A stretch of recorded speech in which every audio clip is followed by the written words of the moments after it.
तर सुरू करा व्हिडिओ चालू करून. ओके.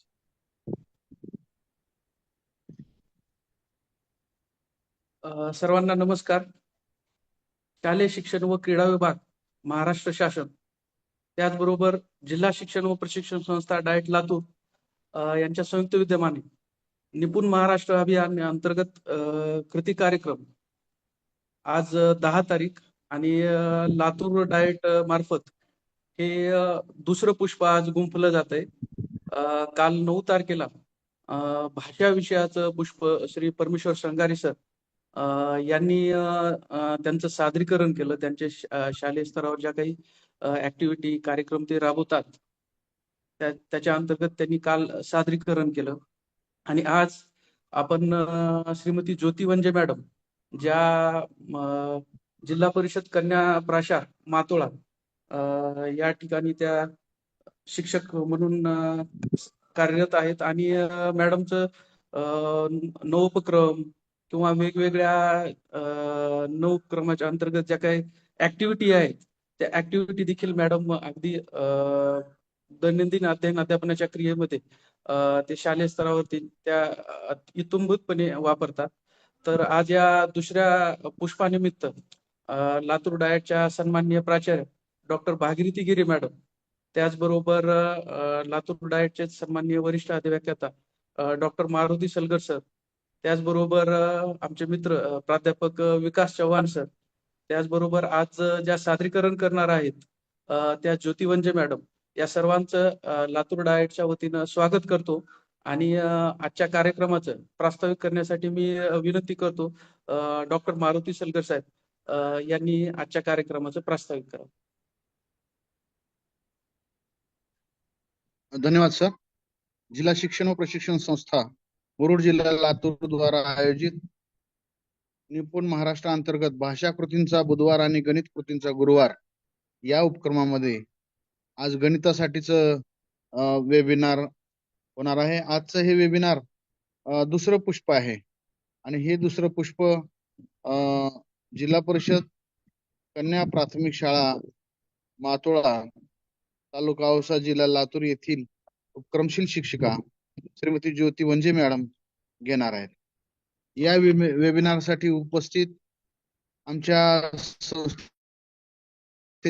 सन्माननीय प्राचार्य भागीरथी गिरे मॅडम, आमच्या संस्थेतील सर्व सन्माननीय वरिष्ठ अधिकारी, वरिष्ठ अधिव्याख्याता, जिल्ह्यातील सर्व क्षेत्रीय अधिकारी, या वेबिनारला उपस्थित असलेले सर्व शिक्षक बंधू भगिनी, विद्यार्थ्यांमध्ये पायाभूत साक्षरता आणि संख्याज्ञान कौशल्य विकसित करण्यासाठी राज्यात निपुण महाराष्ट्र अभियानांतर्गत कृती कार्यक्रम राबवण्याबाबत शासनाने 5 मार्च 2025 रोजी एक शासन निर्णय काढलेला आहे. या शासन निर्णयानुसार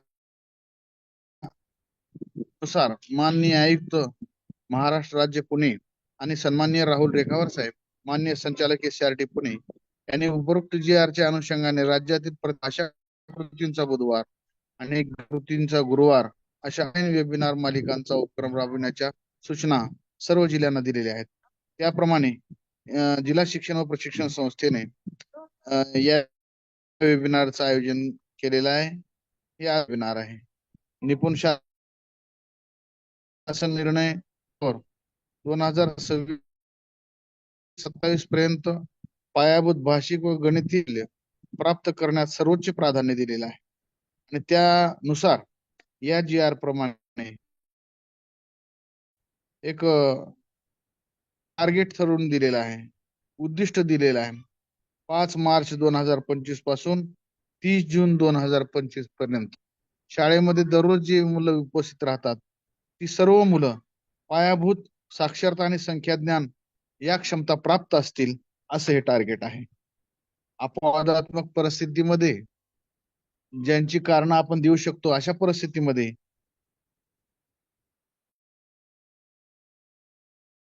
त्यांची टक्केवारी 75% पर्यंत आहे. येणाऱ्या विद्यार्थ्यांसाठी किंवा दररोज शाळेत येणाऱ्या विद्यार्थ्यांसाठी मात्र वर्गातील सर्व विद्यार्थ्यांनी या पायाभूत क्षमता आणि संख्याज्ञान प्राप्त करणं आवश्यक आहे, ज्याला आपण FLN असं म्हणतो. यासाठी 5 6 टप्पे 5 मार्च, 20 मार्च, 5 एप्रिल, 15 जून, 30 जून अशा 6 टप्प्यामध्ये शिक्षकांनी आपल्या विद्यार्थ्यांची हळूहळू प्रगती करून ती 100% पर्यंत न्यायची आहे. 5 मार्चला विद्यार्थ्यांचा स्तर निश्चित करून कोणते विद्यार्थी कोणत्या क्षमतेमध्ये कुठं आहेत हे ठरवायचं आहे. उदाहरणामध्ये वाचनाचे जे वाचन क्षेत्र जे आहे त्याचे इंडिकेटर 14 आहेत, लेखनाचे 16 आहेत, संख्याज्ञान गणिती क्रियांचे 13 आहेत.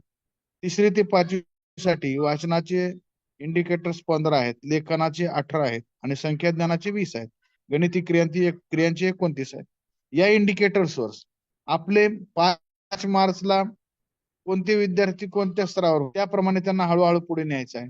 जेव्हा ते अंतिम स्तर प्राप्त करतील तेव्हा ते हळूहळू वगळत वगळत जाऊन एकूण पटाच्या 100%वर न्यायचे आहे.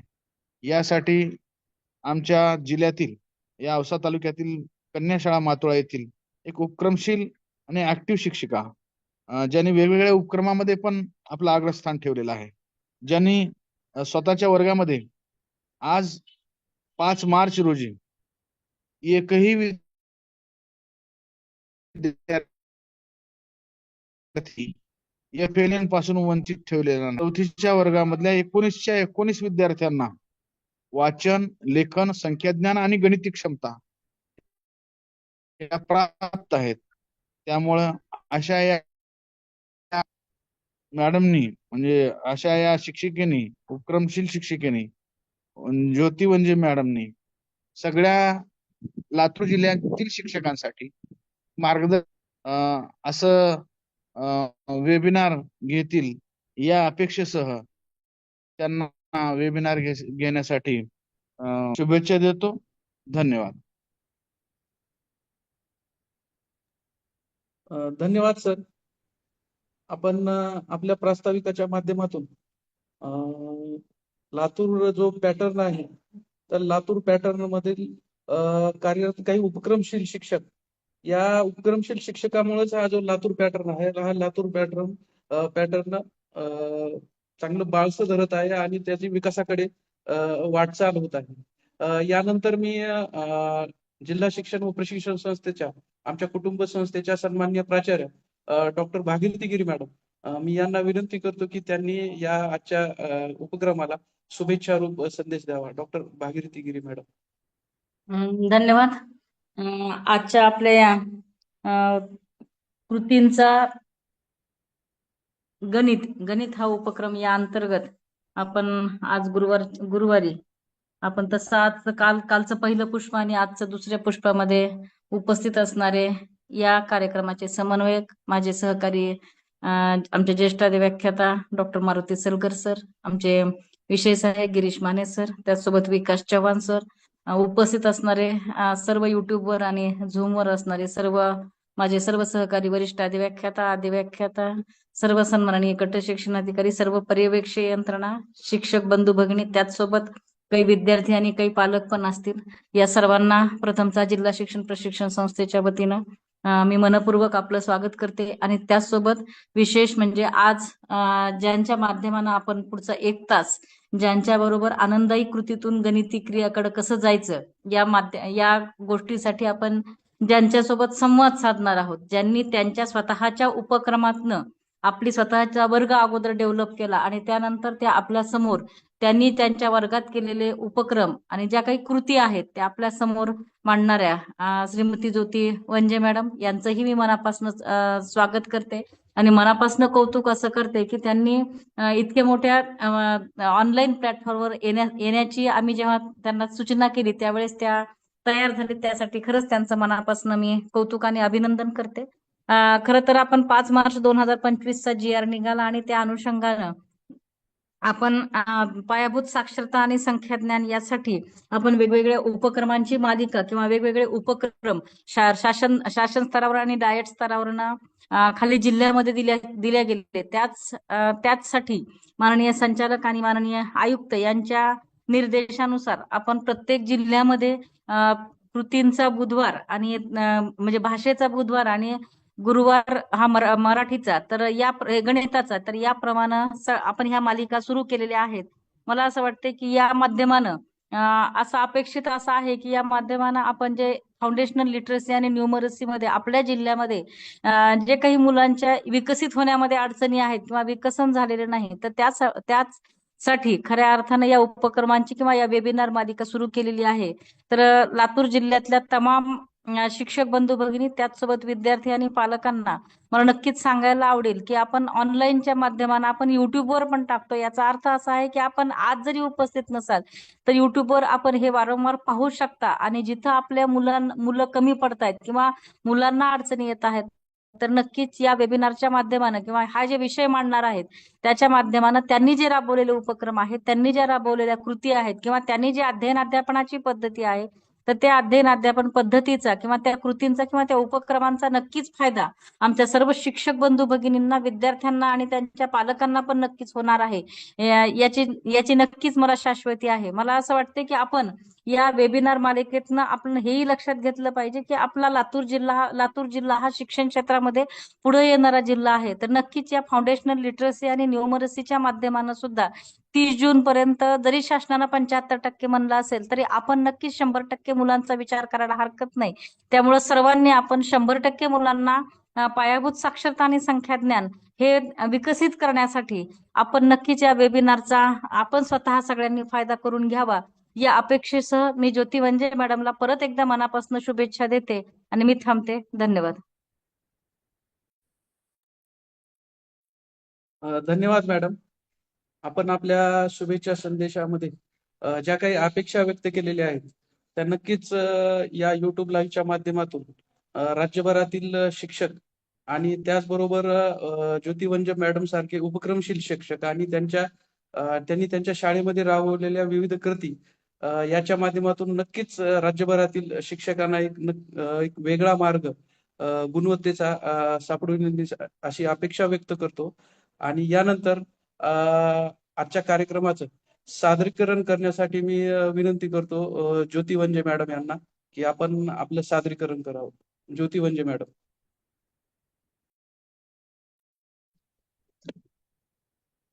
ज्या संस्थेने आम्हाला खऱ्या अर्थाने शिक्षक म्हणून तयार केले त्या जिल्हा शिक्षण व प्रशिक्षण संस्थेच्या आदरणीय प्राचार्या गिरी मॅडम, ज्येष्ठ अधिव्याख्याता आदरणीय श्री सलगर सर, आदरणीय श्री पौळ सर, विकास चव्हाण सर, सर्व अधिकारी, सर्व शिक्षक बांधव, पालक आणि विद्यार्थी यांना माझा नमस्कार.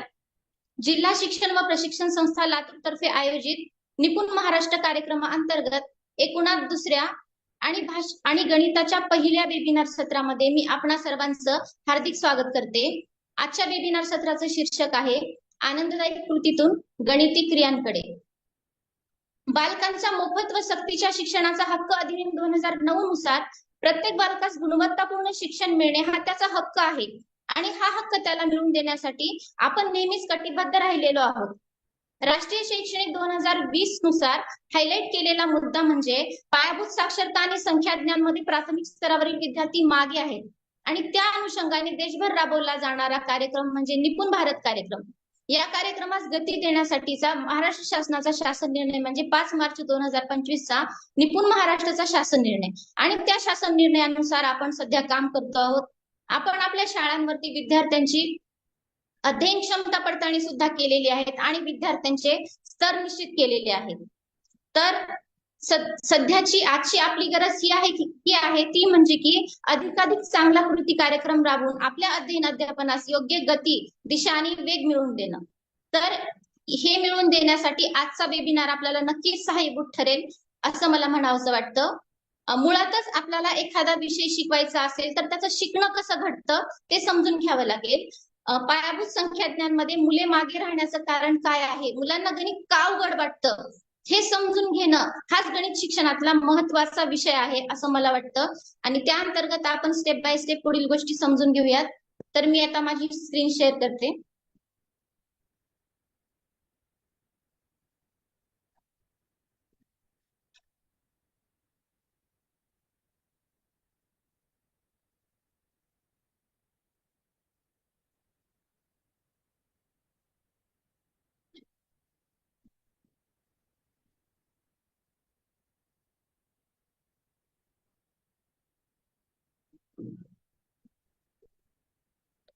स्क्रीन दिसते का सर माझी?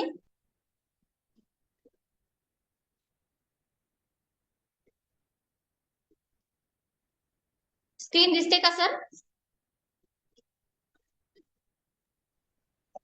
वेबिनारच्या दिसते मॅडम, दिसते.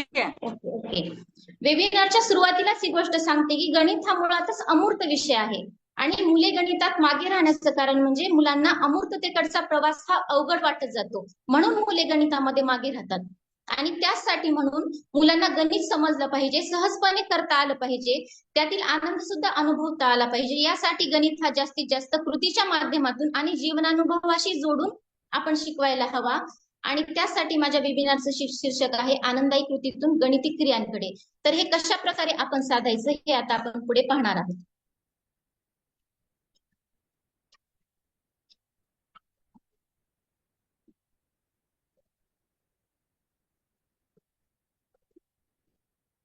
तर गणिताच्या संदर्भात आपण जर शाळेवरती अध्ययन स्तर निश्चिती केलेली आहे तर यावर एक नजर टाकली असता असं दिसून येतं की गणिताच्या संदर्भात 2 क्षमता आहेत, त्या म्हणजे संख्या ज्ञान आणि संख्यांवरील क्रिया.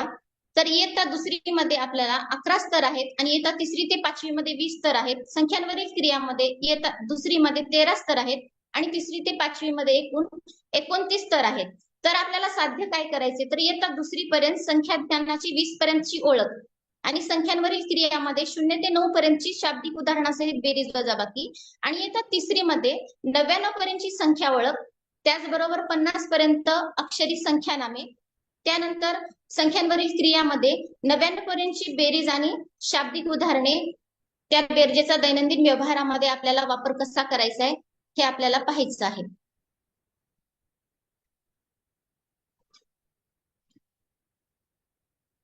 तर आपण अध्ययन स्तर निश्चिती शाळेमध्ये केलेली आहे. त्या अध्ययन स्तर निश्चितीनंतर आपल्याला काही समस्या जाणवलेल्या आहेत. त्या समस्या म्हणजे 2री ते 5वी पर्यंत काही मुलांना 1 ते 9 ही अंक ओळख नाही, काही मुलांना 1 ते 9 ची अंक ओळख आहे, परंतु त्यांना 10 एकक म्हणजे 1 दशक होतो अशा प्रकारे दशकाची संकल्पना ही समजलेली नाही. काही मुलांना अंक ओळखता येतात पण त्यांना वस्तूंच्या समूहातून ठराविक संख्ये एवढ्या वस्तू काढता येत नाहीत. काही मुलांना संख्यांची स्थानिक किंमत समजत नाही, तर काही मुलांना 10 पर्यंतच्या अंकांची ओळख आहे पण त्यांना 11 ते 99 पर्यंतच्या संख्यांची ओळख नाही. आणि काही मुलांना संख्यांची ओळख आहे परंतु त्यांना संख्या नामे लिहिता येत नाहीत. काही मुलांना संख्या ज्ञान आहे परंतु त्यांना बेरीज आणि वजाबाकीची संकल्पना समजली आहे. काही मुलांना बेरीज वजाबाकीची संकल्पना समजलेली आहे, ते अंकी बेरीज आणि वजाबाकी करतात पण त्यांना शाब्दिक उदाहरणे सोडवताना अडचण येते. काही विद्यार्थी असे पण असतात की ज्यांना बेरीज वजाबाकी येते पण त्यांना संख्या ज्ञान येत नाही, उत्तर काय आलं हे त्यांना सांगता येत नाही किंवा तोंडी आपण गणित सांगितल्यानंतर त्यांना ते गणित मांडता येत नाही. काही विद्यार्थ्यांना बेरीज वजाबाकी येते परंतु त्यांना दैनंदिन व्यवहारामध्ये त्याचा वापर करता येत नाही. तर गणित शिक्षणामध्ये गणित स्तर निश्चितीमध्ये आपल्याला इतक्या समस्या जाणवलेल्या आहेत, तर ह्या समस्यांमागचं आपण जर कारण शोधण्याचा प्रयत्न केला, गणितातले अडथळे शोधण्याचा प्रयत्न केला, तर त्यामध्ये आपल्याला मुख्यतः लक्षात येतं की अमूर्ताकडून मूर्ताकडे हा प्रवास काही मुलांना अवघड वाटतो. त्यांना फक्त आपण मेकॅनिकली गणित करायला शिकवलं तर ते त्या विद्यार्थ्यांना अवघड वाटतं. काही मुलांना व्यवहारातील गणित आणि प्रत्यक्ष शाळेतील गणित यांच्यामध्ये ताळमेळ न बसल्यामुळे, गणित हे जीवन व्यवहाराशी निगडीत नसल्यामुळे त्यांना अडचणी जातात. तर काही मुलांच्या संकल्पना स्पष्ट नाहीत, पण त्यांच्या समोर किचकट आकडेमोड समोर आलेली आहे, अशामुळे सुद्धा विद्यार्थ्यांच्या मनावरती त्याचं बर्डन येतं आणि त्यांना गणित अवघड वाटू लागतं. आणि अजून एक कारण म्हणजे की गणितामध्ये नीरस अध्यापन पद्धतीचा वापर, आपण ज्या अध्यापन पद्धतीने शिकलोय त्याच अध्यापन पद्धतीचा मी जर माझ्या मुलांवरती वापर करायचं ठरवलं तर ते जमणार नाही, कारण माझ्या समोर जी आव्हानं होती त्यापेक्षा हा AI च्या जमान्यात असलेला माझ्या समोरचा विद्यार्थी आहे, त्याच्या समोर असलेल्या समस्या या वेगळ्या आहेत. त्यामुळे बदललेल्या काळातील आव्हानांना सामोरं जाणारा विद्यार्थी मला तयार करायचंय, त्याला त्यासाठी सक्षम बनवायचंय. त्यासाठी मला माझ्या अध्यापन पद्धतीमध्ये काल सुसंगत असा बदल करणं आवश्यक आहे. तर आता या समस्या आणि त्यावरची कारणे आपण पाहिल्यानंतर आपण प्रत्यक्ष शाळा स्तरावरती कशी अंमलबजावणी करायची, कृती कार्यक्रम कसा राबवायचा ते आता आपण पाहणार आहोत. तर आपल्या वर्गातील विद्यार्थी, मग तो 2री ते 5वी कुठल्याही वर्गातील असो, त्याला जर 0 ते 9 अंक ओळख नसेल तर त्याची गणनपूर्व तयारी होणं हे अत्यंत आवश्यक आहे. गणनपूर्व तयारी वास्तविकतः हा सर्वात दुर्लक्षित केला जाणारा मुद्दा आहे. माझा विद्यार्थी 1लीत आल्यानंतर किंवा 2री ते 5वी तो जर संख्या ज्ञानमध्ये मागे असेल तर त्याची गणनपूर्व तयारी होणं हे अत्यंत आवश्यक आहे. तुम्ही म्हणाल की 5वीच्या वर्गात आल्यानंतर 4थीच्या वर्गात आल्यानंतर गणनपूर्व तयारीची काय आवश्यकता आहे. पण मला सांगावं असं वाटतं की तो जर 5 वर्ष शाळेत येऊन त्याला जर 1 ते 9 अंक ओळख नसेल तर म्हणजे एकतर त्याच्या अध्ययनात काहीतरी समस्या असतील, तो वंचित गटातील असेल, अध्ययनक्षम असेल, त्या समस्या आहेत म्हणून त्याला ती अंक ओळख नाही आणि त्यामुळे त्याला गणनपूर्व तयारीमधून जाणं आवश्यक आहे. आणि मुळातच गणित शिकणे म्हणजे फक्त संख्या चिन्हे शिकणे, 4 क्रिया शिकणे, आकडेमोड शिकणे असं नाही, तर गणित शिकणे म्हणजे गणितातील मूलभूत संकल्पना शिकणे. गणिताच्या अभ्यासाने आपल्याला प्रश्नांचा संख्यात्मक विचार करता येतो, आकारज्ञान समजतं, तर्कशुद्ध नेमका विचार करून निष्कर्ष काढण्यास आपण शिकतो, निरीक्षणाच्या आधारे आपण अंदाज बांधण्यास शिकतो. गणिताच्या अभ्यासाने आपण अमूर्त गोष्टी आपल्याला समजतात आणि अमूर्त विचार करायला शिकतो. तर इतका व्यापक दृष्टिकोन आपल्याला ठेवायचा आहे आणि आपल्याला जर त्याला गणिताच्या संकल्पना त्याच्यामध्ये विकसित करायच्या असेल तर आपल्याला या टप्प्याने जावं लागेल. तर गणनपूर्व तयारीमधील लहान मोठा कमी जास्त लांब वाकूड दूर जवळ मागे पुढे उजवा डावा आधी नंतर अशा क्षमता त्यामध्ये आहेत. तर मी तुम्हाला सांगू शकते की उजवा डावा ही जी संकल्पना आहे याची जर आपण मुलांना पायाभूत स्तरावरती आपण जर मुलाची तयारी घेतली तर पुढे चालून येणाऱ्या मुलांमध्ये संख्या मालिका, संख्या रेषा, समीकरण ह्या संवादामध्ये त्याला पुढे चालून सोपं जाणार आहे. शिष्यवृत्तीच्या परीक्षेमध्ये प्रश्न असतात की पी या अक्षराच्या उजवीकडील 14व्या अक्षराच्या डावीकडील 3ऱ्या अक्षराने तयार होणारा शब्द कोणता. तर याचं बीज, या प्रश्नाचं बीज हे गणनपूर्व तयारीमध्ये लपलेलं असतं.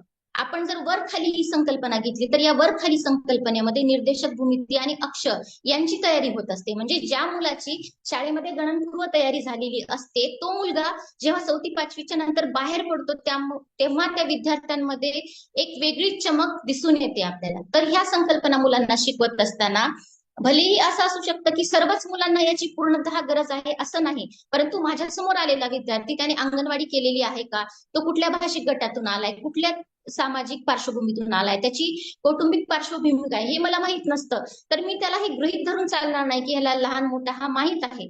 तर जाणीवपूर्वक आपल्याला या कृती त्याच्यामध्ये छोट्या छोट्या गोष्टींमध्ये रुजवायच्या आहेत. यासाठी परिसराला जास्तीत जास्त आपल्याला वर्गात आणायचे, तर परिसरामधल्या लहान मोठा दगड त्यांना आणायला लावून प्रत्येकाने आपल्या दगडाजवळ थांबणे, लहान मोठा दगड अशा प्रकारे त्यांची तयारी घ्यायची आहे. त्यांच्यामध्ये आत्मविश्वास निर्माण होईल की मी काहीतरी आणलंय आणि त्याची काहीतरी दखल घेतल्या जात आहे. त्याचबरोबर टेबलाच्या वर काय, खाली काय, सतरंजीच्या वर काय, सतरंजीच्या खाली काय, डावा हात वर करा, उजवा हात वर करा, अशा कृती मी घेतल्या पाहिजेत.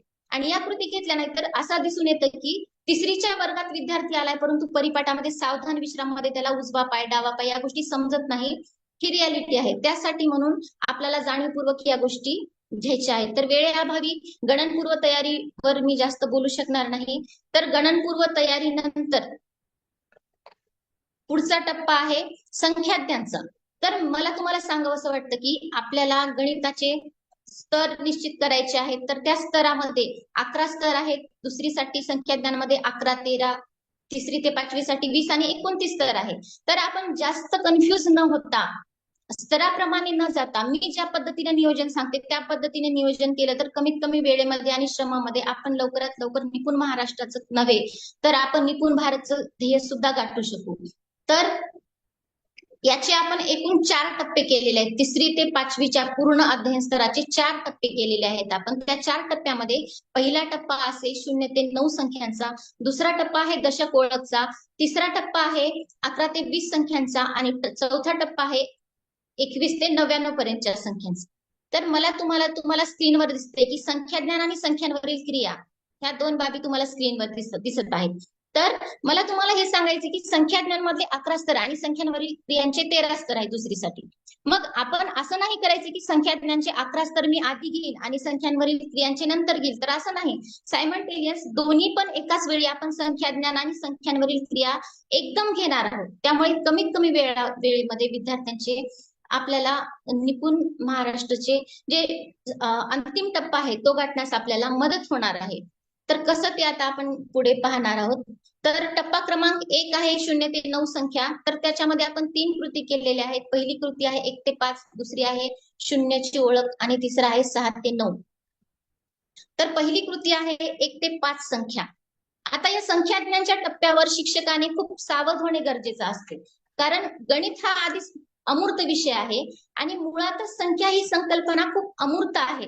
मी फळ्यावर जर 5 लिहिलं तर त्या 5ला माझ्या लेखी अर्थ आहे, माझ्या बौद्धिक क्षमतेच्या लेखी आहे. पण माझ्या समोर येणारा जो विद्यार्थी आहे, पहिलीचा म्हणा किंवा दुसरीचा, तर त्या विद्यार्थ्याच्या लेखी 5ला काहीच अर्थ नाही. जोपर्यंत मी या 5ला मूर्त रूप देत नाही तोपर्यंत या 5ला काहीच अर्थ नाही. मी जेव्हा 5 पेना, 5 लिंबे असं म्हणते तेव्हा ते 5 खऱ्या अर्थाने मूर्त होत असतं.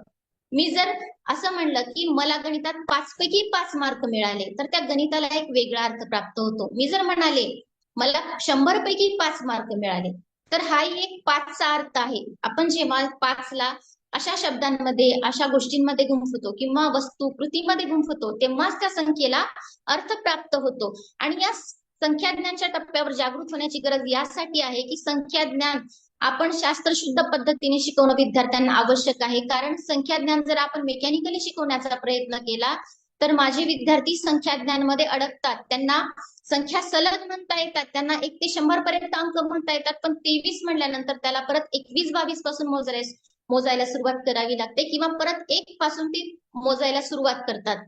असं होतं त्यांना. आणि या स्तरावर जर त्यांना संख्याज्ञान आलं नाही तर विद्यार्थ्यांचा गणिताकडे बघण्याचा दृष्टिकोन बदलतो. त्याच्या मनामध्ये गणिताविषयी न्यूनगंड निर्माण होतो, गणिताविषयीची भीती निर्माण होते. कारण संख्याज्ञान ही मुळातच बेसिक कन्सेप्ट आहे.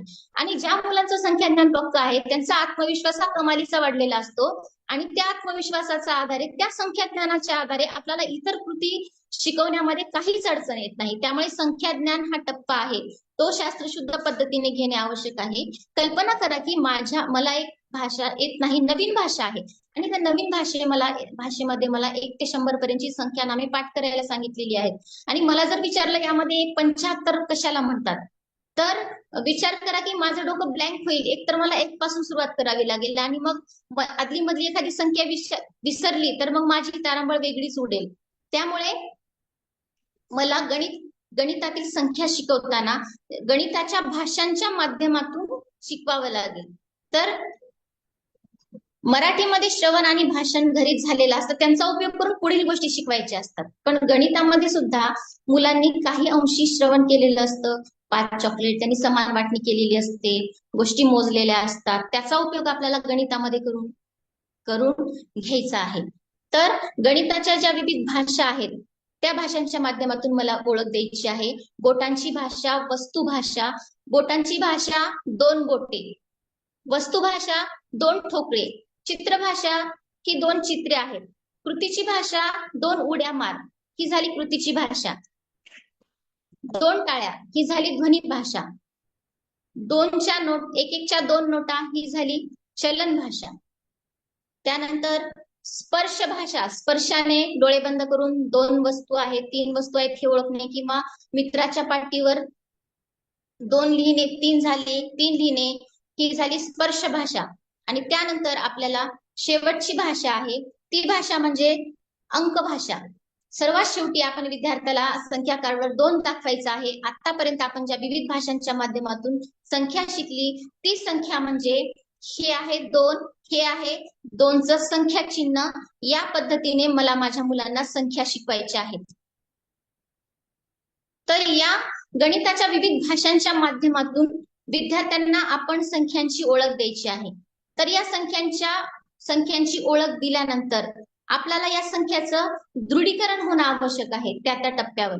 तर यासाठी मी वेगवेगळ्या कृती घेऊ शकते. एकक ठोकळे, जोडो ब्लॉक्स, मॅथ हे जे आपल्याकडे साहित्य आहे या साहित्याच्या माध्यमातून विद्यार्थ्यांना आपल्याला संख्या ओळखायला लावायच्या आहेत, सांगायला लावायच्या आहेत. आणि मुळातच विद्यार्थ्यांना संख्या ओळखता आली, नजरेनं संख्या ओळखता आली म्हणजेच माझ्या विद्यार्थ्याला संख्येचं संख्यापण समजलं असं नाही. तर संख्याज्ञान शिकवण्यातला एक मोठा टप्पा आहे तो म्हणजे विद्यार्थ्यांना संख्येचं संख्यापण समजणे. मग विद्यार्थ्यांना संख्येचं संख्यापन समजणे म्हणजे काय? तर विद्यार्थ्यांना संख्येचं संख्यापन समजणे म्हणजे मी एका रूपात विद्यार्थ्याला संख्या सांगितल्यानंतर विद्यार्थ्याला इतर रूपामध्ये संख्या रूपांतरित करता येणं. मी जर 2 चित्रे दाखवली तर विद्यार्थ्यांना त्या चित्रा एवढ्या उड्या मारता आल्या पाहिजेत, तेवढे एकक ठोकळे त्याला मोजून देता आले पाहिजेत, तेवढ्या टाळ्या वाजवता आल्या पाहिजेत, तो अंक लिहिता आला पाहिजे, मॅथ वरती 2 लावता आले पाहिजे. विद्यार्थ्याला जर असं जमलं तरच त्याला संख्येचं संख्यापन समजलं असं आपण म्हणू शकतो. मग हे विद्यार्थ्याला संख्येचं संख्यापन समजण्यासाठी आपण प्रयत्न केले पाहिजेत. अशा माध्यमातून विद्यार्थ्यांना आपण संख्यांची ओळख दिल्यानंतर मैदानावरती सुद्धा आपण उड्या मारणे वगैरे असे खेळ घेऊ शकतो. त्याचे व्हिडिओज आपण पुढे बघणारच आहोत. तर आता माझ्या विद्यार्थ्यांना 1 ते 5 पर्यंत संख्या ज्ञान झालेलं आहे. मी त्यांना संख्या शिकवलेल्या आहेत.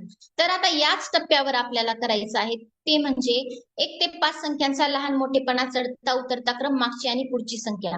म्हणजे फक्त संख्या ओळख झाली म्हणजे संख्या ज्ञान आलं नाही, तर त्यात हे अपेक्षित आहे की त्यांना लहान मोठेपणा समजला पाहिजे, चढता उतरता क्रम समजला पाहिजे, मागची संख्या पुढची संख्या समजली पाहिजे. मग 1 ते 5 चा लहान मोठेपणा समजण्यासाठी आपण वेगवेगळ्या कृती घेतल्या पाहिजे. सुरुवातीला आपण जोडो ब्लॉक्स वापरून असे समूह आपण विद्यार्थ्यांच्या समोर दिले पाहिजेत. 3 ठोकळे आणि 2 ठोकळे यांच्यामधला लहान मोठेपणा विद्यार्थ्यांना ओळखता आला पाहिजे. त्याचबरोबर आपण मॅथ वर सुद्धा ही ऍक्टिव्हिटी घेऊ शकतो.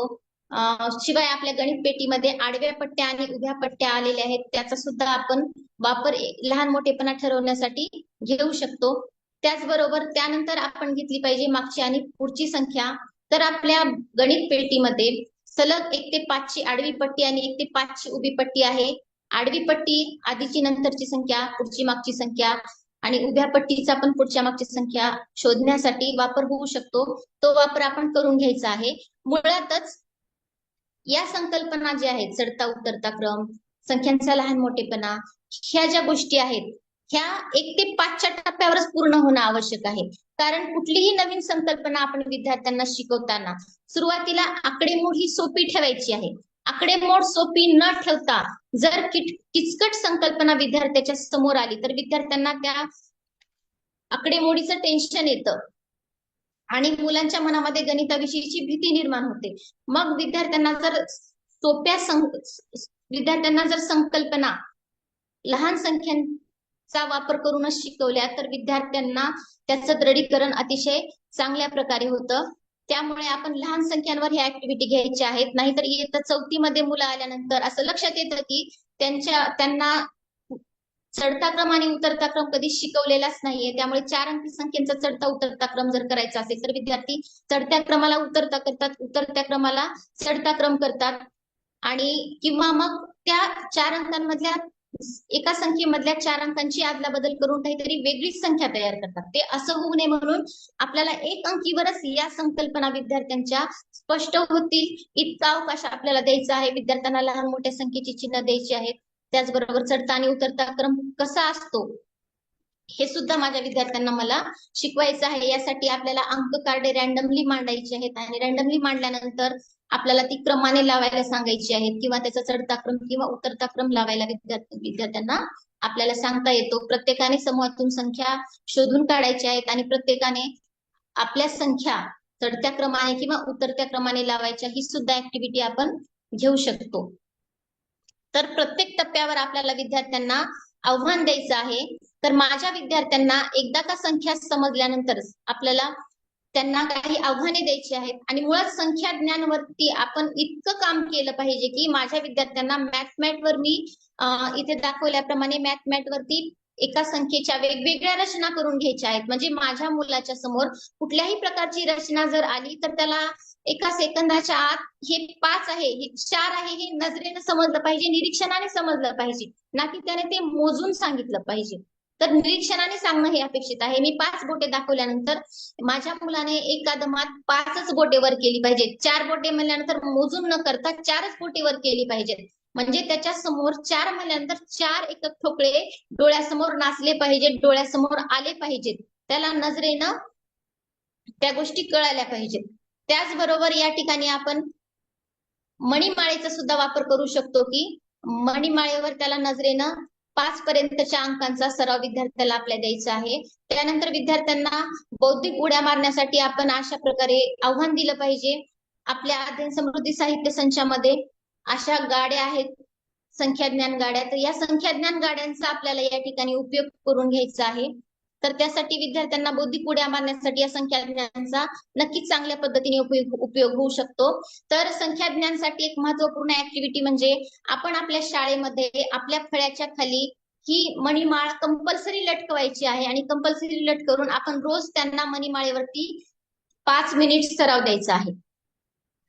तर विद्यार्थ्यांची 1 ते 5 ची अशी संकल्पना पूर्ण झाल्यानंतर आपल्याला एक काम करायचं गणिताच्या बाबतीमध्ये. तोंडी गणित म्हणून दररोज 5 मिनिट आपण गणिताच्या बद्दलची ऍक्टिव्हिटी घ्यायची आहे. त्यामध्ये आपण आतापर्यंत जे घटक पाहिले त्या घटकांवरची उजळणी विद्यार्थ्यांची घ्यायची आहे. मग 1 ते 5 ची सर्व बाजूने विद्यार्थ्यांची तयारी झाल्यानंतर लहान मोठेपणा, चढता उतरता क्रम, पुढची आणि मागची संख्या, तर विद्यार्थ्यांच्या या संकल्पना स्पष्ट होणार आहेत. तर त्यानंतरची आपल्याला कृती घ्यायची आहे ती म्हणजे 1 ते 5 या संख्यांवरच आपल्याला बेरीज घ्यायची आहे. म्हणजे आपल्याला वेगळा बेरजेचा स्तर निश्चित करायचा आहे. म्हणजे आपण वेगळ्याने बेरजेची तयारी घ्यायची नाही, तर 1 ते 5 या संख्यांवरच आपल्याला बेरीज घ्यायची आहे. ही बेरीज घेताना आपण कृतींच्या माध्यमातून आपण बेरीज घेतली पाहिजे. त्याचबरोबर वस्तूंच्या माध्यमातून आपण बेरीज घेतली पाहिजे, गोष्ट भाषेतून बेरीज घेतली पाहिजे. तर आपण विद्यार्थ्यांना जर आनंददायी कृती घेतल्या वेगवेगळ्या मैदानावर, प्रत्यक्ष कृती घेतल्या तर विद्यार्थ्यांना बेरजेची संकल्पना चांगल्या पद्धतीने समजू शकते. मुळातच आपण एखादी संकल्पना मुलांना जेव्हा शिकवतो, बेरीज, वजाबाकी, गुणाकार असेल, भागाकार, तर ते बेरीज वजाबाकी शिकायची म्हणून शिकवायचं नाही, तर विद्यार्थ्यांच्या इतक्या प्रकारच्या कृती आपण घ्यायच्या, तर त्या कृतीमधून विद्यार्थ्यांना बेरीज घडून येईल असा अवकाश आपण द्यायचा. आणि त्यानंतर विद्यार्थ्यांना कळेल की आपण एकत्र करतोय, मिळवतोय, मिसळतोय, एकूण किती हे शोधतोय, किती झाले हे शोधतोय, याचा अर्थ मग आपण बेरीज करतोय हे विद्यार्थ्याचे स्वतःला उमगेल. त्यासाठी म्हणून आपण अशा पद्धतीने गेले पाहिजे.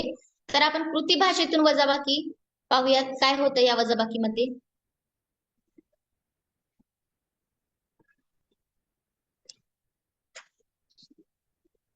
बघा, या ठिकाणी मैदानावरती काही मुली दिसत आहेत.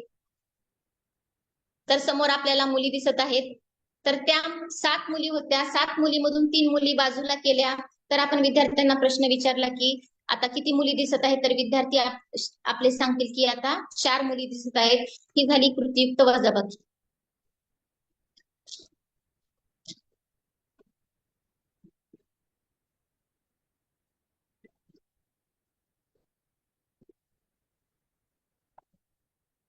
तर समोर आपल्याला बेरजेचं गणित दिसत आहे. तर सुरुवातीला आपण बेरीज घ्यायची आहे. तर बेरजेमध्ये सुद्धा आपण सेम कृतीयुक्त बेरीज घेऊ शकतो. 3 मुले मैदानावर आहेत, 4 मुली त्यानंतर त्यात मिसळली तर एकूण किती मुले झाली, अशा प्रकारे आपण त्यांची कृती घेऊ शकतो. विद्यार्थ्यांना तोंडी साहित्य वापरून अशा कृती घ्यायच्यात की 3 जोडो ब्लॉक स्वातीला दिले, 3 जोडो ब्लॉक ज्योतीला दिले, दोघींचे एकत्र केले तर एकूण किती जोडो ब्लॉक झाले. अशा विद्यार्थ्यांच्या आपण भरपूर कृती घ्यायच्या आहेत. आणि सर्वात शेवटी माझ्या विद्यार्थ्यांना सांगायचंय, हे जे आपण आतापर्यंत मिळवलोय त्याला म्हणतात बेरीज आणि हे आहे बेरजेचं चिन्ह. त्यानंतर आपण वस्तुभाषेमध्ये प्रत्यक्षात अशी मांडणी करायची आहे. 3 अधिक 2 या ठिकाणी मी मांडलेला आहे. तर सुरुवातीला आपण इथे गोष्ट सांगायची आहे.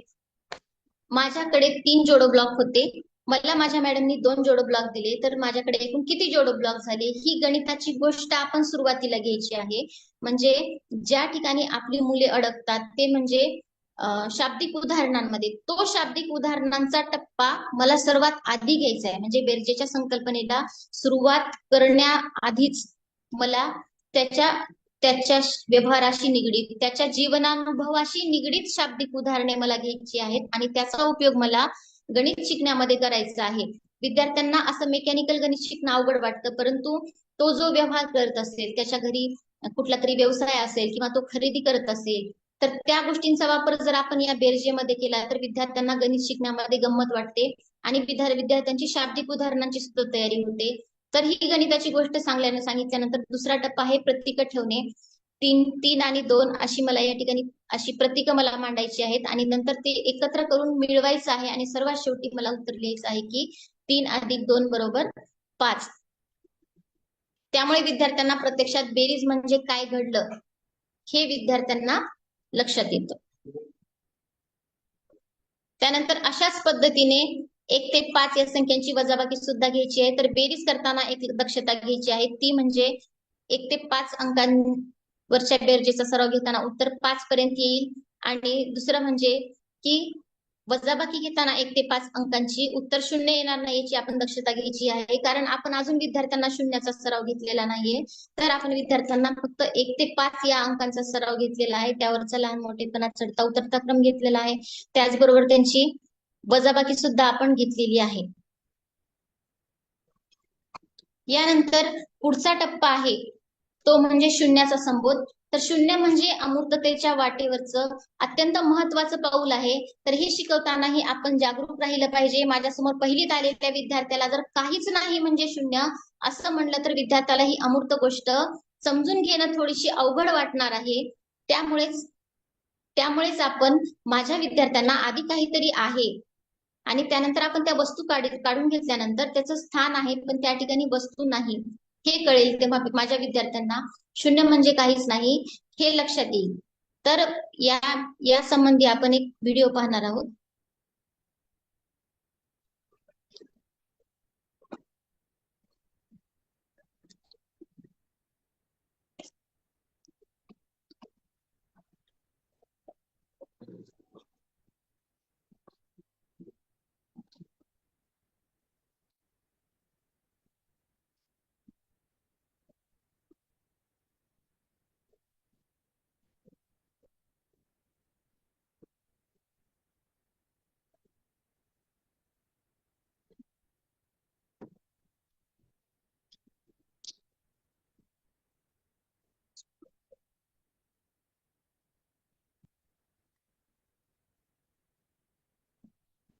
आवाज येतोय का सर? आवाज येतोय का सर? येतोय मॅडम, बोला ना. व्हिडिओचा आवाज येतोय का? नाही ना मॅडम, व्हिडिओचा आवाज येत नाही? नाही येत मॅडम. नाही येत का? एक मिनिट. नाही नाही.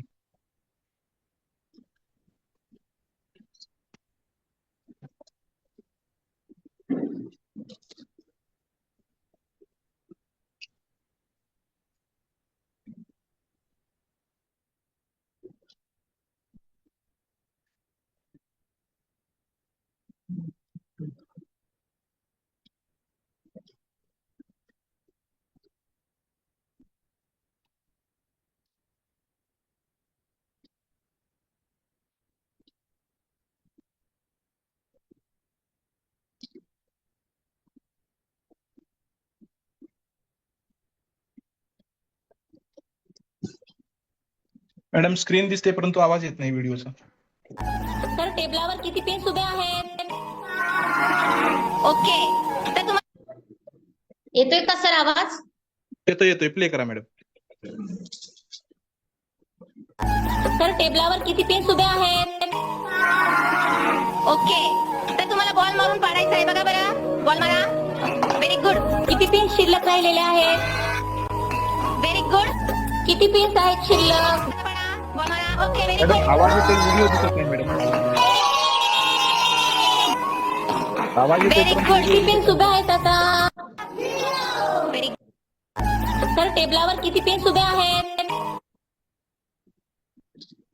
मॅडम आवाज येतोय परंतु व्हिडिओ दिसत नाही.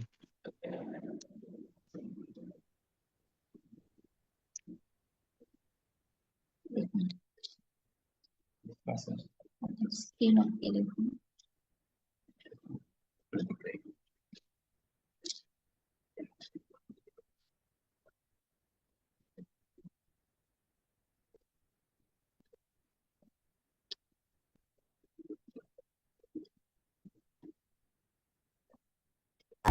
तर टेबलावर किती पेन्स उभे आहेत? ओके. तर तुम्हाला बॉल मारून पाडायचा आहे. बघा बरं, बॉल मारा. Very good. किती पेन्स शिल्लक राहिलेले आहेत? Very good. किती पेन्स आहेत शिल्लक? बॉल मारा. Okay, very good.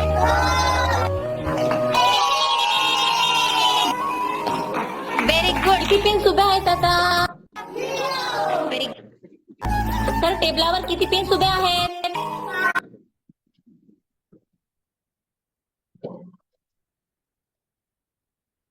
तर आताच आपण ऍक्टिव्हिटी पाहिली, ज्यामध्ये आपण विद्यार्थ्यांना शून्याचा संबोध दिला. तर त्यामध्ये प्रत्यक्ष विद्यार्थ्यांना त्या ठिकाणी काहीतरी संख्या दिसल्या आणि ज्यावेळेस आपण त्या संख्या बॉलने पाडल्या, ज्यावेळेस पिन्स उभ्या होत्या त्या विद्यार्थ्यांना दिसल्या आणि बॉल मारून पिन्स पाडल्यानंतर विद्यार्थ्यांना दिसलं की पिन्सचं स्थान त्या ठिकाणी आहे आणि त्या ठिकाणी एक पण पिन शिल्लक नाही. अशा प्रकारे त्यांचा शून्याचा संबोध अतिशय चांगल्या पद्धतीने पूर्ण झालेला आहे. तर शून्याचा संबोध पूर्ण झाल्यानंतर आपण तिसऱ्या कृतीकडे जाणार आहोत, ती म्हणजे 6 ते 9 संख्या. तर 6 ते 9 या संख्यांची सुद्धा आपण अशा भाषांच्या माध्यमातून विद्यार्थ्यांना ओळख करून द्यायची आहे. त्यानंतर एकक ठोकळे, मणिमाळ, दशक दांडे यांचा मणिमाळ, जोडो ब्लॉक्स यांचा वापर करून आपल्याला संख्येचं दृढीकरण घ्यायचं आहे. त्यासाठी मैदानावर सुद्धा आपल्याला काही कृती घेता येतील. तर 6 ते 9 अंकांची ओळख झाल्यानंतर आपल्याला या अंकांचा लहान मोठेपणा विद्यार्थ्यांना घ्यायचा आहे. ज्या पद्धतीने आपण 1 ते 5 घेतला होता त्या पद्धतीने चढता उतरता क्रम, पुढची मागची संख्या, या सुद्धा ऍक्टिव्हिटी आपण घ्यायच्या आहेत आडव्या उभ्या अंकपट्ट्या, गणित जाळी, जोडो ब्लॉक्स आणि एकक ठोकळे वापरून.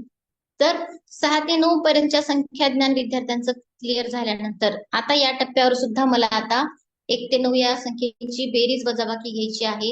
1 ते 9 यासाठी की 1 ते 5चं सुद्धा विद्यार्थ्यांचं दृढीकरण या ठिकाणी होणार आहे. ते विसरणार नाहीत यासाठी आपल्याला नवीन संकल्पना सुरू केल्यानंतर सुद्धा काही ब्रेक देऊन आपल्याला मागच्या संकल्पनांची विद्यार्थ्यांची उजळणी घ्यायची आहे. तर या टप्प्यावर आपण विद्यार्थ्यांची सुरुवातीला बेरीज आणि त्यानंतर वजाबाकी घेणार आहोत. तर यामध्ये दक्षता एक घ्यायची आहे, ती म्हणजे उत्तर 10 पेक्षा लहान असलं पाहिजे. आणि दुसरं म्हणजे की बेरीज घेताना सुरुवातीला कृतीतून, साहित्याच्या प्रतीकाच्या माध्यमातून आपल्याला बेरीज घ्यायची आहे. गोष्ट भाषेचा त्यासाठी वापर करायचा आहे आणि शेवटी आपल्याला अंक भाषेकडे जायचं आहे. तर या संदर्भात एक व्हिडिओ आपण पाहणार आहोत. आडव्या ओळीमध्ये किती मुली थांबलेल्या आहेत? तर त्यांच्यामध्ये आता आपण 3 मुली मिळूया. आता एकूण मुली किती झालेल्या आहेत? यावरून आपण काय शिकलो? मिळवणे म्हणजे काय?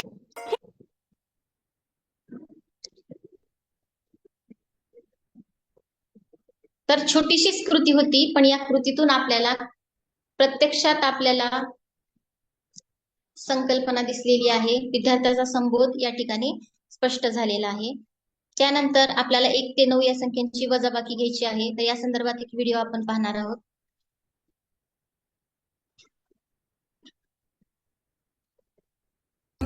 आडव्या ओळीमध्ये एकूण किती मुली उभ्या आहेत?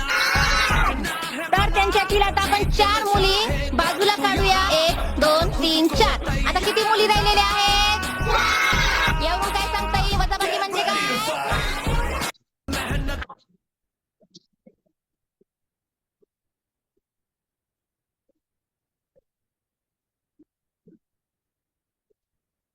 तर खूप शॉर्ट व्हिडिओ होता, पण या ठिकाणी प्रत्यक्ष वजाबाकी घडलेली माझ्या विद्यार्थ्यांना दिसून आली. कृती कुठलीही असो, मग ती कृती करण्यामध्ये विद्यार्थ्यांना आनंद वाटतो, त्यांना मजा वाटते. मुळात विद्यार्थ्यांना संकल्पना ही समजल्याचा आनंद वाटतो. त्यानंतर नाणी नोटा वापरून अशाही एक प्रकारे आपण बेरजेची वजाबाकीची कृती घेऊ शकतो, ज्या कृतीमधून शून्याची संकल्पना सुद्धा स्पष्ट होऊ शकते. हा तर बाळांनो, मी टेबलावर 1-1 रुपयांच्या नोटा ठेवलेल्या आहेत. त्या नोटा तुम्हाला मोजायच्या आहेत. मोजा बरं.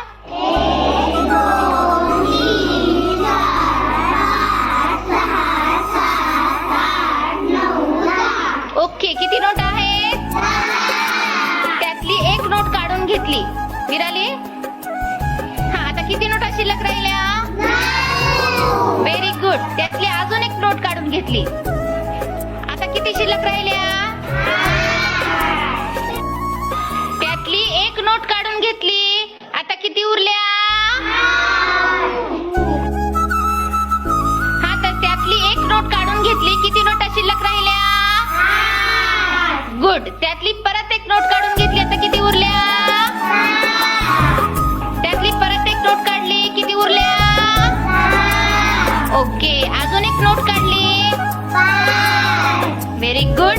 अजून एक नोट काढली. आता किती शिल्लक राहिल्या सांगा? Okay, good. त्यातली अजून एक नोट काढून घेतली. Very good. त्यातली अजून एक नोट काढून घेतली. आता किती राहिल्या? ओके. त्यातली अजून एक नोट काढून घेतली? Very good. एक नोट शिल्लक राहिलेली आहे. आता ती एक नोट काढून घेतली. आता किती राहिल्या? ओके. काहीच नाही म्हणजे शून्य. टेबलावर एक नोट होती ना? त्या एका नोटेची जागा तिथेच आहे, पण त्या जागी काहीच नाही. म्हणजेच काय उरलेलं आहे? शून्य. शून्य.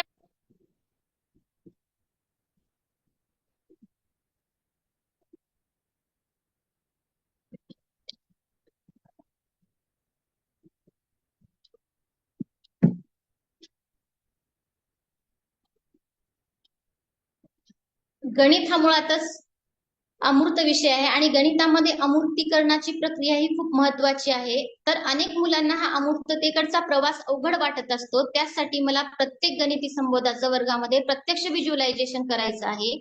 म्हणजेच मला प्रत्येक गणिती संबोध हा विद्यार्थ्यांसमोर मूर्त रूपामध्ये सादर करायचा आहे. मग आतापर्यंत आपण गणनपूर्व तयारीचा संबोध असो की 1 ते 5 शून्याचा संबोध, 1 ते 9 पर्यंतच्या संख्या, वजाबाकी कशी होती, बेरीज कशी होती, हे प्रत्यक्ष मूर्त रूपामध्ये माझ्या विद्यार्थ्यांना मी दाखवलेलं आहे आणि हीच खरी गणित शिकण्याची शास्त्रशुद्ध पद्धती आहे.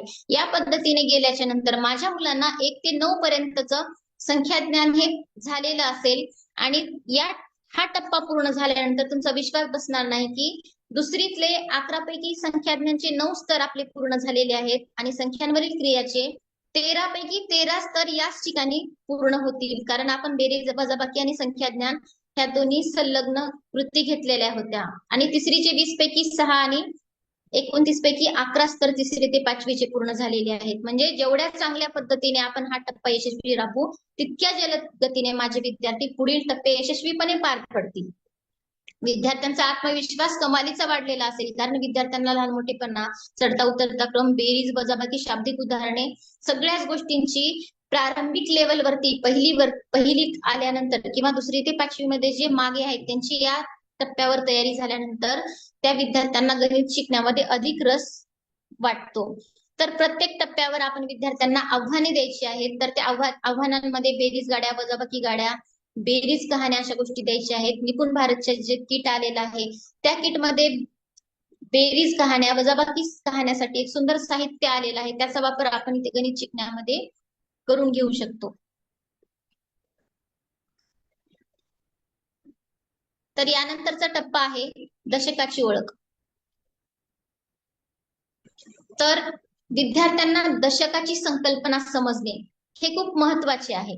यासाठी आपल्याला विद्यार्थ्यांना जाणीवपूर्वक दशकाची ओळख करून द्यायची आहे. विद्यार्थ्यांना 1 दशक म्हणजे 10 एकक हे समजणं खूप महत्वाचं आहे. मुळातच मला 1 दशक म्हणजे 10 एकक हे कोणीतरी सांगितलं होतं, ते मला समजलं म्हणून मी त्याच पद्धतीने माझ्या मुलाला सांगायचं नाहीये.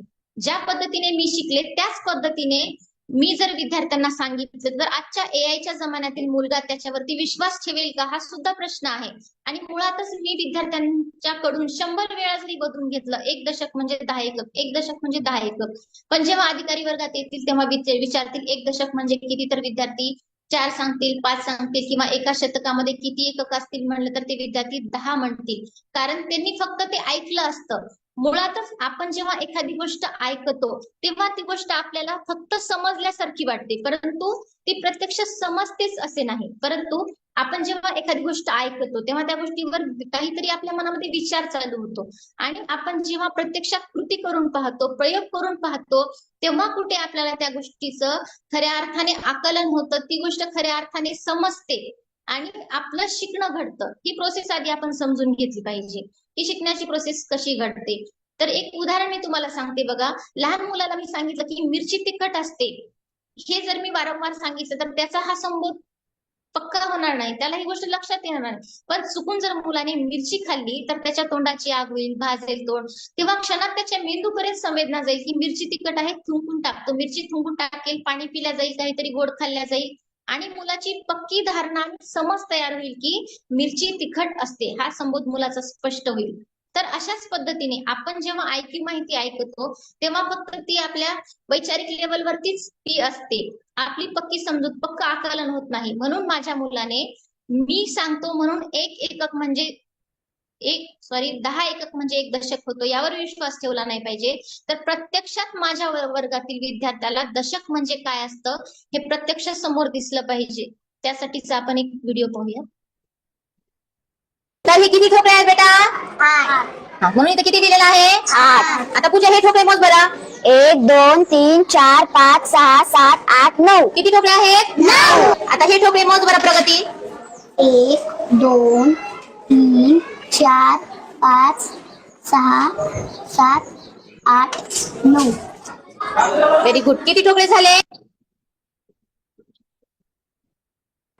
बघा बरं, हा 1 दशक दांडा ह्या 10 एकक ठोकळ्यांच्या बरोबर आहे का? हो. म्हणजे 1 दशक म्हणजे किती एकक होतील? 10 एकक. हो. म्हणजे आता मी या 10 एककांच्या जागी हा दशक दांडा घेऊ शकते ना? हो. मग हा दशक दांडा एककाच्या घरामध्ये ठेवून चालेल का? नाही. तर याच्यासाठी आपण एक नवीन घर निर्माण करूया. नवीन एक घर असतं दशकासाठी. हे झालं दशकाचं घर आणि हा दशक दांडा ठेवलेला आहे दशकाच्या घरामध्ये. आता आपण हे लिहूया. किती दशक आहेत? 1 म्हणून खाली किती लिहिलं पाहिजे? 1. छान. इथे काही एकक आहेत का? नाही. म्हणजे किती? काही नाही म्हणजे 0. हे झाले 10. 10 असे लिहितात. समजलं सर्वांना? हो. Very good.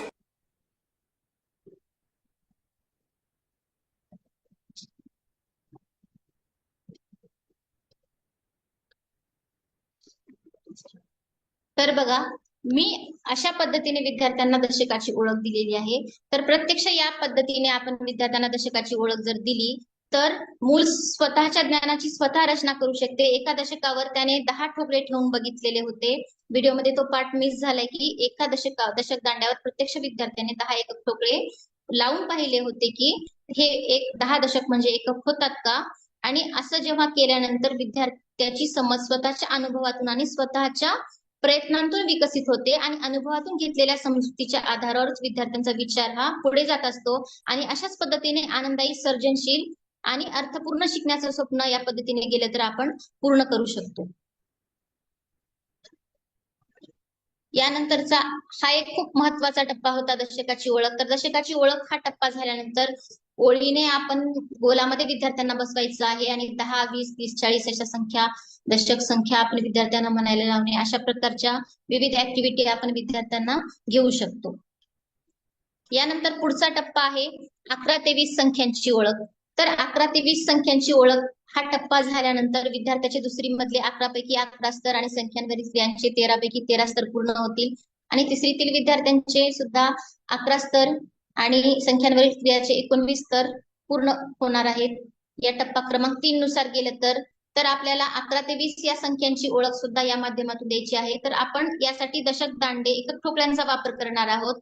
प्रत्यक्ष विद्यार्थ्यांना 10 दिसला आहे, मग एक दशक दांडा आणि एक ठोकळा, 1 दशक 1 एकक 11 अशा पद्धतीने मी माझ्या विद्यार्थ्यांना संख्या नामे सुद्धा शिकवली पाहिजेत. तर 11 ते 20 या संख्यांचं दृढीकरण होण्यासाठी टाळी चुटकीचा एक खेळ आहे, तो आपण पाहणार आहोत. तर या खेळामध्ये मी संख्याज्ञान 4 अंकी संख्याज्ञान घेतलेलं आहे, पण त्यातला आपण फक्त 2 अंकी संख्याज्ञान लक्षात घ्यायचं आहे. Hi friends. हॅलो. आज आपण एक संख्याज्ञान विषयी मजेशीर ऍक्टिव्हिटी पाहणार आहोत, जिचे नाव आहे टाळी चुटकीचा खेळ. चला तर सुरुवात करूया. हा आहे हजार, हा आहे शतक, हा आहे दशक, हा आहे एकक. आता मी तुम्हाला संख्या करून दाखवते. 4312. 4000 1 2 3 4 300 1 2 3 12 1 1 2. समजलं का सर्वांना? चला तर आता तुम्ही ऍक्टिव्हिटी करून दाखवा. 2116.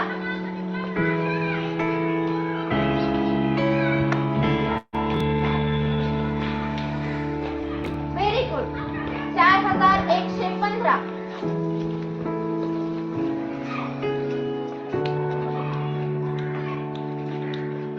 गुड. 3212.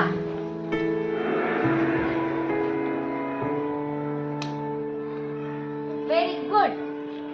1523.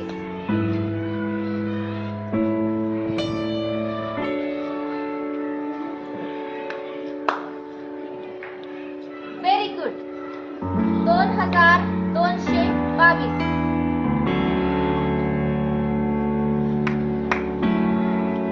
Very good.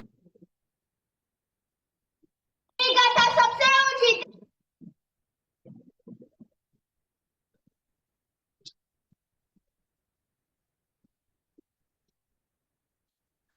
तर टाळी चुटकीचा आपण खेळ पाहिलेला आहे. तर 2 अंकी संख्यांसाठी आपल्याला हा खेळ घ्यायचा आहे.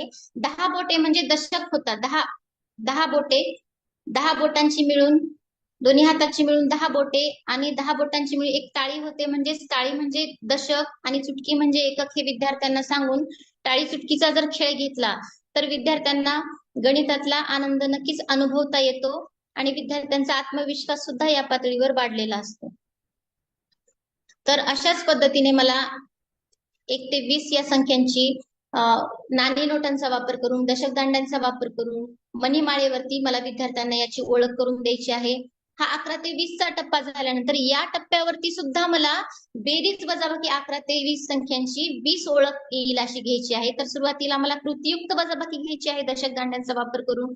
त्यानंतर मला गोष्ट भाषेमध्ये वजाबाकी घ्यायची आहे. विद्यार्थ्यांनी गोष्ट सांगायची आहे, प्रतीकं ठेवायची आहेत आणि त्यानंतर मिसळण्याची आणि वजा करण्याची विद्यार्थ्यांनी क्रिया करायची आहे. तर हे करत असताना, वजाबाकी करत असताना एक गोष्ट लक्षात ठेवायची आहे, ती म्हणजे आपण बेरजेसाठी दोन्ही साईडला प्रतीकं ठेवतो, पण वजाबाकीमध्ये आपण दोन्ही साईडला प्रतीकं न ठेवता फक्त वरच्या बाजूला प्रतीकं ठेवायची आहेत. तर ह्या बेरीज वजाबाकीच्या संदर्भातला व्हिडिओ आपण पुढे पाहणार आहोत. तर बेसिक स्तरावर बेरीज वजाबाकी या क्रिया घेण्याचा अट्टहास यासाठी की सुरुवातीपासूनच जर मुलांच्या संकल्पना पक्क्या झाल्या आणि मुलांना त्यांचा कल, उत्साह आणि गती लक्षात घेऊन जर आपण शिकवले तर मुलं निरर्थक आकडेमोडीमध्ये न अडकता एखादी गोष्ट, एखादी संकल्पना समजल्याचा त्यांना आनंद वाटतो आणि आपल्यालाही जमेल हा आत्मविश्वास त्यांच्या मनामध्ये वाटला की मुलांना गणित शिकावेसं वाटू शकतो आणि या माध्यमातून गेल्यानंतर मुलांचे गणिताविषयीचे पूर्वग्रह सुद्धा दूर होतात आणि या आलेल्या आत्मविश्वासाचा उपयोग आपल्याला इतर गोष्टींमध्ये सुद्धा होऊ शकतो. याचा प्रत्यक्ष अनुभव मी माझ्या शाळेमध्ये घेतलेला आहे. तर माझ्या वर्गामध्ये 5 पेक्षा जास्त मुलींना 20 अंकी संख्या ज्ञान नव्हतं, 20 अंकीपेक्षा जास्त. तर ह्या विविध माध्यमातून गेल्यानंतर माझ्या वर्गामध्ये हा प्रयोग यशस्वी झालेला आहे की तर 100% विद्यार्थ्यांनी निपुण महाराष्ट्राचं नव्हे तर निपुण भारतचं सुद्धा ध्येय इयत्ता 3री मध्ये मागच्या वर्षी पूर्ण केलेला आहे. तोच वर्ग माझ्याकडे 4थी मध्ये आलेला आहे आणि सांगण्यास आनंद वाटतो की 4थीच्या अध्ययन निष्पत्ती माझ्या विद्यार्थ्यांनी मागच्या वर्षीच पूर्ण केलेल्या होत्या. 3 ते 4 अध्ययन निष्पत्ती जर मुलांच्या सोडल्या तर मागच्या वर्षीच त्यांच्या त्या अध्ययन निष्पत्ती पूर्ण झालेल्या होत्या. ज्या मुलींना 2 एकचा पाडा येत नव्हता त्या मुलीचा आत्मविश्वास कमालीचा घसरलेला होता. तर ती मुलगी पाढे स्वतः तयार करून 4 अंकी भागाकार करते. आज माझ्या वर्गातील नवीन आलेली एक विद्यार्थिनी आहे, ती शेवटची विद्यार्थिनी आहे. ती सुद्धा विद्यार्थिनी, तिला संख्याज्ञान 100 पर्यंत सुद्धा न 4थी मध्ये आल्यानंतर तर ती विद्यार्थिनी 4 अंकी अचूक भागाकार आज करू शकते. तर या सर्व गोष्टी या गणित संबोधाचं प्रत्यक्ष व्हिज्युअलायझेशन केल्याने साध्य झाल्या असं मला म्हणावंसं वाटतं. तर 100% विद्यार्थी गणितातल्या 100% अध्ययन निष्पत्ती पूर्ण करू शकले, त्याची सादरीकरण सुद्धा विद्यार्थी करू शकतात. ज्या विद्यार्थ्यांना हातच्याची बेरीज वगैरे येत नव्हती ती विद्यार्थी भिन्नछेद अपूर्णांकाची सुद्धा बेरीज वजाबाकी प्रतीकांच्या माध्यमातून आज करू शकतात. तर मला वाटतं हे यश आपल्या अध्ययन समृद्धी साहित्य संचाचं आहे आणि या आनंददायी अध्यापन पद्धतीचा, कृतीयुक्त अध्यापनाचा वापर करण्याचं हे श्रेय आहे असं मला वाटतं. तर यानंतर आपण पुढे जाऊयात. पुढचा टप्पा आहे, शेवटचा टप्पा आहे 21 ते 99 पर्यंतचं संख्याज्ञान. तर या 31 ते 99 पर्यंतच्या संख्याज्ञान हा टप्पा पूर्ण झाल्यानंतर संख्याज्ञान आणि संख्यांवरील क्रियाच्या सर्वच्या सर्व आपण पूर्ण करू शकू. तर संख्याज्ञान दृढीकरणासाठी आपण वेगवेगळ्या कृती घेऊ शकतो. तर या कृती फक्त आपल्याला वर्गात घ्यायच्या नाहीये, तर आपल्या शालेय शिक्षण पायाभूत जो आराखडा आहे त्याच्या अंतर्गत ध्येय आहे की आपल्याला आनंददायी पद्धती राबवायची आहे. त्याचबरोबर आनंददायी दप्तरमुक्त शाळा आणि आनंददायी शनिवार हे राबवण्याची सुद्धा शिफारस आहे. तर अशा दिवशी आपण असे खेळ घेऊ शकतो जेणेकरून विद्यार्थ्यांचे संख्याज्ञान दृढीकरण होईल. तर ते कोणते खेळ आहेत हे आपण पाहूयात.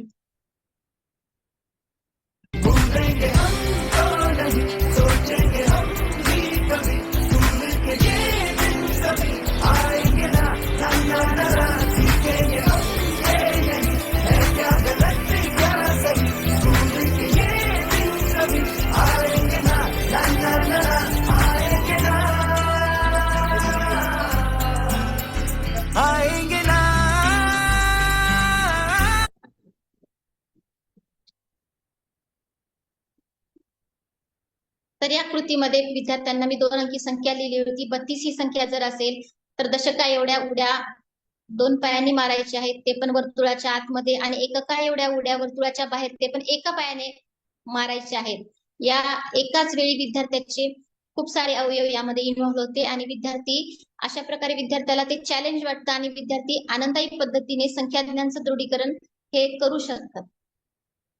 यानंतर 1 ते 21 ते 99 या संख्या आपल्याला दशक आणि एकक ठोकळे, नाणी नोटा यांचा वापर करून आपल्याला घ्यायचे आहेत, जेणेकरून विद्यार्थ्यांची संख्यांची संकल्पना स्पष्ट होण्याचा अवकाश मिळू शकेल. जर विद्यार्थ्यांना आपण प्रतीकांचा वापर जर विद्यार्थ्यांच्या समोर केला नाही तर 36 आणि 63 अशा संख्यांमध्ये विद्यार्थी अडकू शकतात. मी 36 म्हणल्यानंतर माझ्या विद्यार्थ्यांसमोर 3 दशक दांडे आणि 6 एकक ठोकळे नाचले पाहिजेत, इतपत माझ्या विद्यार्थ्याची मी तयारी केली पाहिजे, तरच विद्यार्थ्याला माझ्या संख्येचं संख्यापन समजलं असं म्हणता येतं. विद्यार्थ्याला आपण तोंडी सांगितलेली संख्या लिहिता आली पाहिजे, त्याचबरोबर ती प्रतीकाच्या रूपात सुद्धा त्यांना करता आली पाहिजे. आणि विद्यार्थ्यांना संख्या समजणे म्हणजे संख्येचं बंदरूप आणि खुलरूप, त्याचबरोबर संख्या चिन्हाचे वेगवेगळे अर्थही समजले पाहिजे. तर ते अर्थाचा व्हिडिओ माझ्याकडे आहे, तर ती कृती आपण थोड्या वेळात पाहणार आहोत. तर सध्या आपण 21 ते 99 या संख्यांची बेरीज प्रतीक रूपात कशी होते ते आपण पाहूया. 36 अधिक 25. माझ्याकडे 36 रुपये आहेत. मला संस्कृतीने 25 रुपये दिले तर माझ्याकडे एकूण किती रुपये झाले? आता आपण प्रतीक ठेवूया. 3 दशक, 1 2 3, 3 दशक.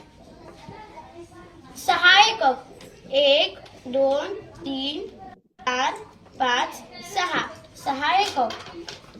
2 दशक, 1 2, 2 दशक. 5 एकक, 1 2 3 4 5, 5 एकक. आता आपण बेरीज करूया.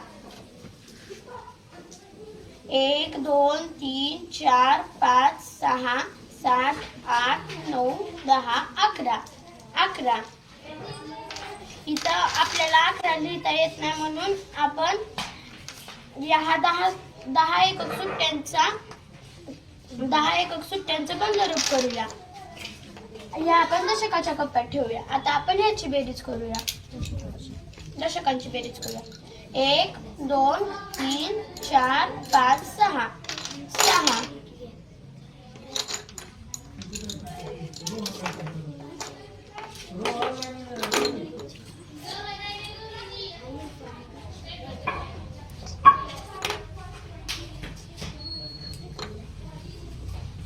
माझ्याकडे 36 रुपये होते. मला संस्कृतीने 25 रुपये दिले तर माझ्याकडे एकूण 61 रुपये झाले.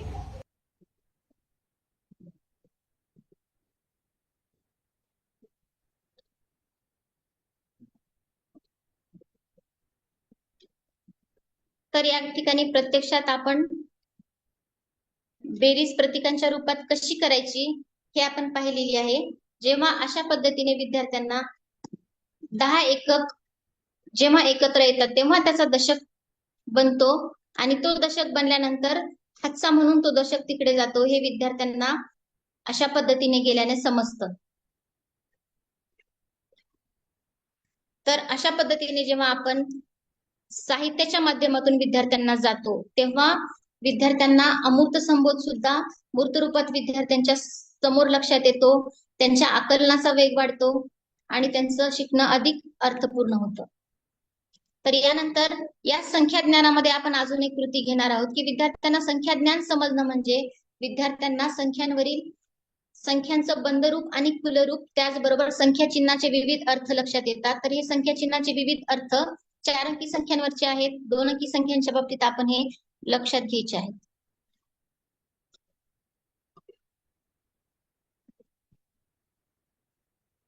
तुमच्या हातात जी संख्या आहे त्या संख्या चिन्हाचे वेगवेगळे अर्थ तुम्ही सांगू शकाल का? हो मॅडम. कागदावरची संख्या वाचा. 3415. सानिका. 3415 एकक. 34 शतक 15 एकक. 341.5 एकक. 3415 एकक. तुमच्या हातात जी संख्या आहे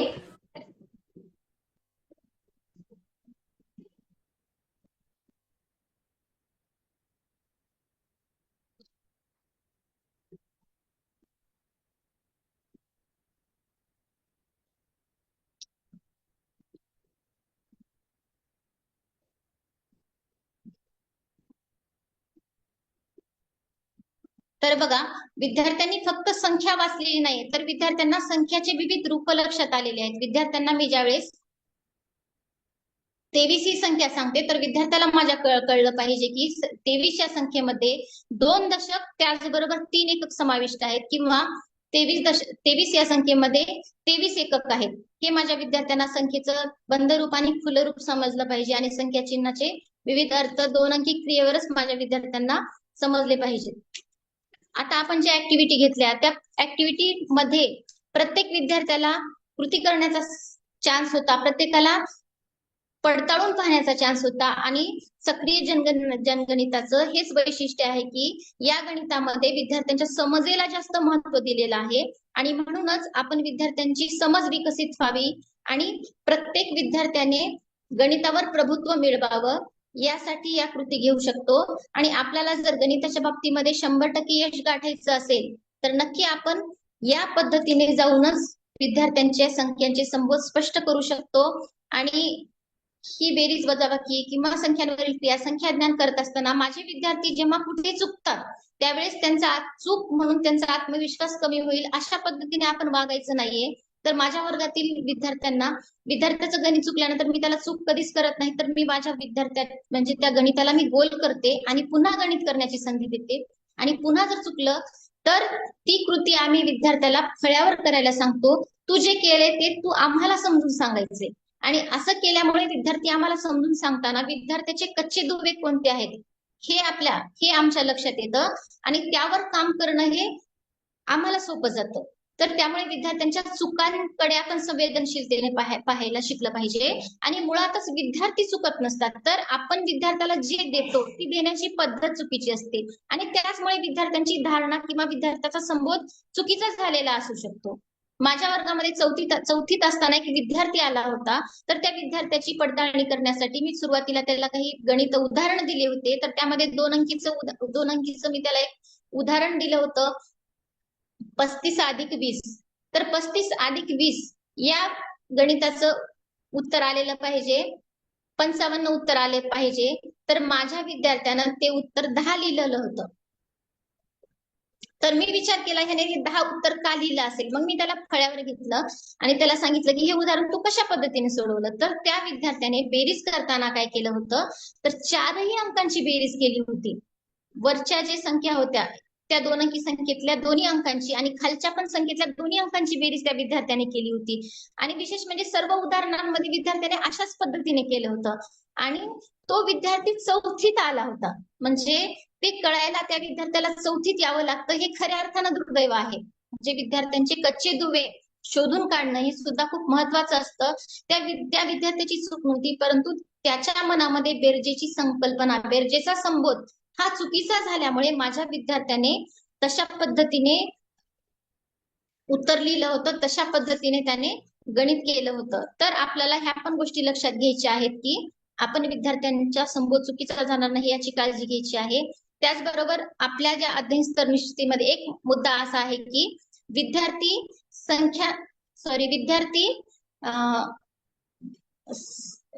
स्थानिक किमतीचा वापर करून बेरीज करतो. तर विद्यार्थी स्थानिक किमतीचा वापर करून बेरीज करतो या स्तराच्या संदर्भात बऱ्याच जणांना कन्फ्युजन आहे. तर या संदर्भात मला सांगावं असं वाटतं की आपण यामध्ये अनेक मुले अडकण्याची शक्यता आहे.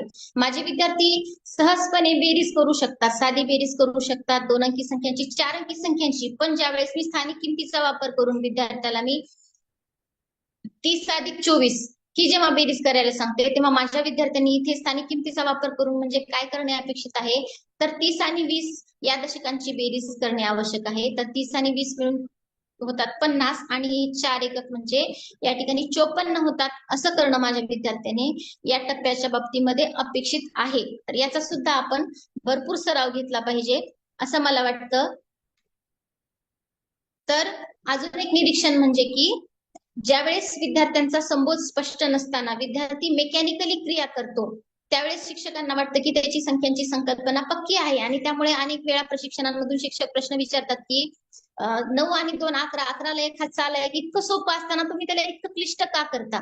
तर मला त्यांना सांगावंसं वाटतं की जेव्हा आपण विद्यार्थ्यांना प्रतीकाच्या माध्यमातून, कृतीच्या माध्यमातून किंवा साहित्याच्या माध्यमातून जात असतो, तेव्हा तो मे बी क्रिया करत असेल, परंतु त्याची संख्यांची संकल्पना, त्याचे संबोध हे स्पष्ट नसतात आणि त्यामुळे मग तो पॅट सारख्या परीक्षांमध्ये किंवा अधिनिष्पत्ती सारख्या प्रश्नांमध्ये विद्यार्थी अडकतात. त्यामुळे आपण अशा पद्धतीने गणित शिकवण्याच्या शास्त्रशुद्ध पद्धतीने गेले पाहिजे. असे गेले तरच माझ्या विद्यार्थ्यांचे संबोध अधिक चांगल्या पद्धतीने तयार होतात. मी ज्या पद्धतीने शिकलो त्या पद्धतीने माझ्या विद्यार्थ्यांना न शिकवता शास्त्रशुद्ध पद्धतीने माझ्या विद्यार्थ्यांना शिकवण्याचा अट्टहास मी केला पाहिजे, जेणेकरून विद्यार्थ्याला स्वतःहून शिकावंसं वाटावं, त्याला शिकण्यामध्ये आनंद वाटावा, त्याला नवीन माहिती मिळावी, त्या नवीन माहितीच्या आधारे त्याने कृती करावी, त्याची काहीतरी समज तयार व्हावी आणि या समजेचा वापर करून माझ्या विद्यार्थ्याने स्वतःच्या जीवनातील आणि प्रत्यक्ष समाजातील समस्या सोडवण्यासाठी पुढे यावे.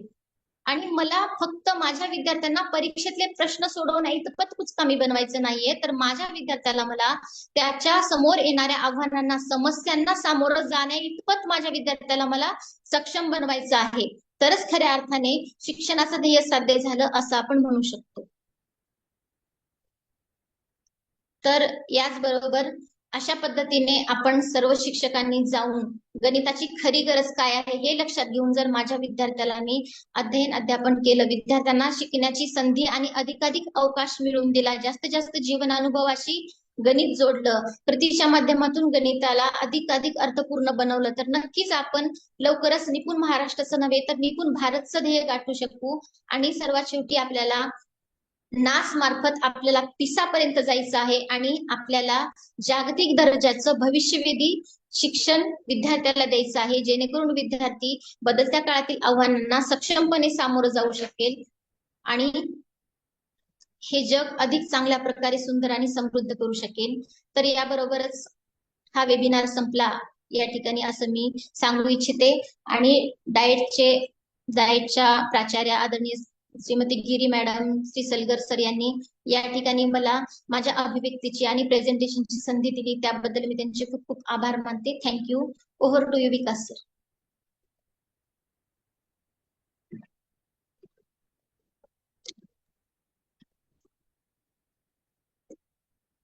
गिरीश सर बोला. धन्यवाद मॅडम. आपण आपल्या दैनंदिन अध्ययन अध्यापनाच्या क्रियेमध्ये वर्षभर जे काही उपक्रम राबवलेले आहेत त्याचा छानसा असा संग्रह केलेला आहे आणि त्या